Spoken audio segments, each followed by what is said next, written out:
የድሬዳዋ አስተዳደር ምክር ቤት የተሻሻለው የአሰራርና የአባላት ስነ ምግባር ደንብ ቁጥር 19/2015 አንቀጽ 13 መሰረት የምክር ቤት መደበኛ ጉባኤ በዓመት ቢያንስ ሁለት ጊዜ እንደሚካሄድ ይገለጻል።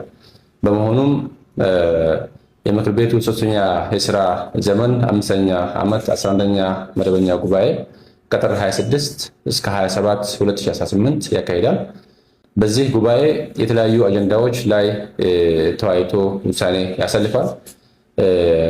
ከዚህ ውስጥ የመጀመሪያው የሶስተኛ ስራ ዘመን 5ኛ ዓመት ሶስተኛ አስቸኳይ ጉባኤ ቃለ ጉባኤ ተወያይቶ ማጽደቅ።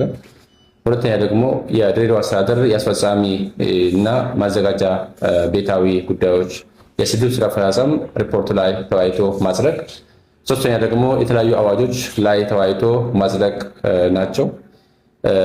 ስለሆነም የምክር ቤት አባላት በዕለቱ ተገኝተው በጉባኤ እንዲሳተፉ የሚጠበቅባቸው ኃላፊነት በአግባቡ እንዲወጡ ጥሬን አሳልፋለሁ።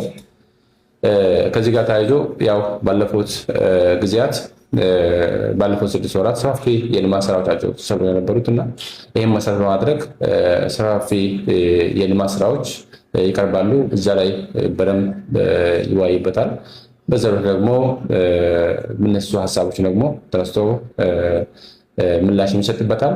ለሚቀጥለው ጉባኤም ደግሞ አቅጣጫ ሰጥቶ ጉባኤው እንዲጠናቀቅ ይደረጋል ነው። ከዛ ውጭ ደግሞ የልማት ስራዎች ሰፋፊ የልማት ስራዎች ናቸው እየተከናወኑ ያሉት። በተለይ ከዚህ ኮሪደር ልማትና የተለያዩ እንትኖች ጋርም ተያይዞ እሱም ከኑሮ ውድነት ጋርም ሌሎችም